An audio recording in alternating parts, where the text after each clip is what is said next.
শুভ সকাল বন্ধুগুলো, তোমরাগুলো সবাই কেমন আছেন? আসাম সবাই ভালো আছেন, তা মুইও ভালো আছেন।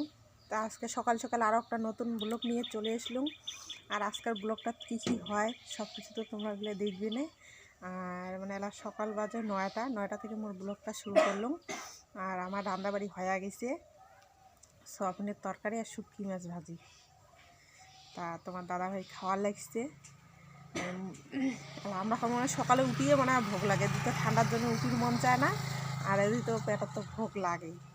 তা আমার সকাল সকাল রান্নাবাড়ি যেহেতু হয়ে গেছে, তা খায়াই নেই, বেশি লেট করা ভালো না।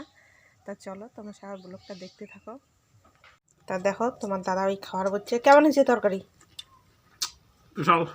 স্পেশাল হয়েছে, নিজের আনছেন না ওই জন্যে। তাই দেখো সয়াবিনের তরকারি সেই কালার হচ্ছে। মোর তরকারিগুলো ভালো হয় না, তার জন্য উমড়ে আজকে রাঁধছে সকালবেলা। তা বন্ধুগুলো আমার খাওয়া দাওয়া হয়ে গেছে। এলে যে কলপাত ভাড়া নিয়ে বসে করছিলাম ভাড়া মাঝের জন্যে। আর তোমার দাদা হয়ে যে আজকে কী হয়েছে, মুই ঘুম থেকে নাই উঠতে মানে সকাল সকাল সব বলতে গিয়ে মানে কালকে জল ঢল তুলি থুচাং হাড়ির, যে আজকে খুব সকাল উঠে ভাত ঠাত রাঁধিম, তার কারণ কি বাড়িতে আনা কাজ আছে, যে খ্যাটটা মানে ঘাস টাস বেচা লাগবে। তো আমি সব কিছু রেডি করে থুইছাম। আর তোমার দাদা ভাই দেখছে সব কিছু রেডি, উঠিয়ে ভাত বসে দিচ্ছে। তা আমি তো উমরে যখন মানে ভাত বসে দিচ্ছে, তারপর দেখলাম যে ভাত বসে দিচ্ছে, মুই আবার উঠে আগ্নে ঠাগ্নে সামনে ভাড়া ঠাড়া মাজিয়ে এগুলো কাজ করতে করতে এদিকে ফির রান্নাবাড়ি হয়ে গেছে। পরে মুখ টুক ধুইয়ে আমরা খায়া নিলাম। খাওয়ানোর পরে যে ভাড়া ঠাড়া মাঝে ধরছ, আর তোমার দাদাভাই করলো আমরা মোবাইলটা ধরে, তা ধরে না, মানে খুব কষ্ট করে মানে চেয়ারে উপরে ধুইয়ে ভিডিও করে লেগছে। আর তোমার দাদাভাই কল লাগছে একটা মটর কেনা খায়। তা মুই কং একটা মটর কেনো, মটর কিনলে সুবিধে হয়, আর কলটা আনা উঠছে না, পুরো অসুবিধা হয়ে যায়। তা মনে হয় 2 মটর কিনবে। আর মুখ কল লাগছে যে দেখ আজকে দেখ তরকারি টেস্ট কেমন খায়া। তুমি কেন হ্যাঁ লবণ কম হচ্ছে, ঝাল কম হচ্ছে, তারপর তরকারি টেস্ট করে লবণ ঝাল হলে কিন্তু তরকারির স্বাদ হয়। তারপর বললাম যে হ্যাঁ, তা মনে হয় রাত্রিবেলা মুখ করছে যে রাত্রিবেলা মুই রাঁধিম। তুমি ঠিক আছে রাঁধেন, রাঁধলে তো ভালো, তাহলে আমি একদিন রেস্ট নেন।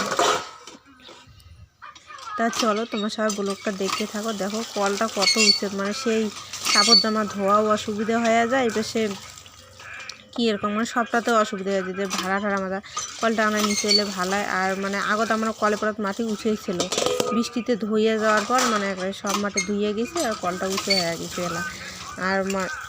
আর ওই যে ওই পাশে ভাইগর মোটর সেট লাগাইছে, তার জন্য আমরা আবার ফির মোটর আনিয়ে ফির মানে লাগে যে মোটর চালাবো, তার বুদ্ধি নেই। এলা আর একটা কল কেনা খাবে, তারপর মোটর কেনা লাগবে। তা চলো তোমরা ততক্ষণ ব্লগটা দেখতে থাকো।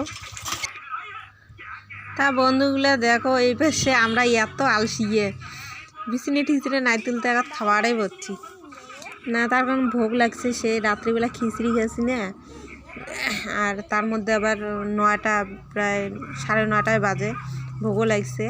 আর বাবু না আজকে না ঘুম থেকে না লেটে উঠছে, আজকে বলতে না বাবু কয়দিন থেকে লেটেই ওঠে।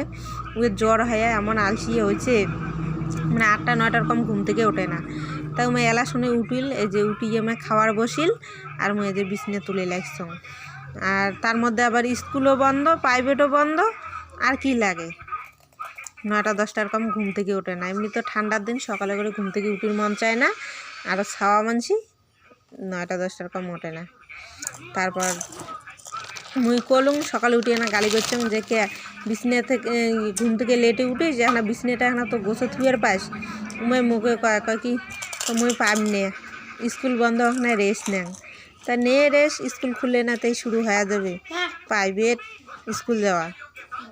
আর বন্ধুগুলো একবারে তোমার সাথে চলে এসলাম সন্ধ্যাবেলা, মানে সারাদিন এই যে কাজে ব্যস্ত ছিলাম, বাড়া জমির কাজে, তার জন্য আর কি দুপুরবেলার ভিডিও শেয়ার করবে নাই। তাই এলাই যে দোকান থেকে ডিম আনি নিলাম, ডিম আর গরম মশলা আনি নিলাম। সকালবেলা তো তোমার দাদাভাই সয়াবিনের তরকারি আর শুটকি ভাজিছে, তাই এলাই ডিমের তরকারি আর কাঁচা শাক চটচটি রাঁধিন।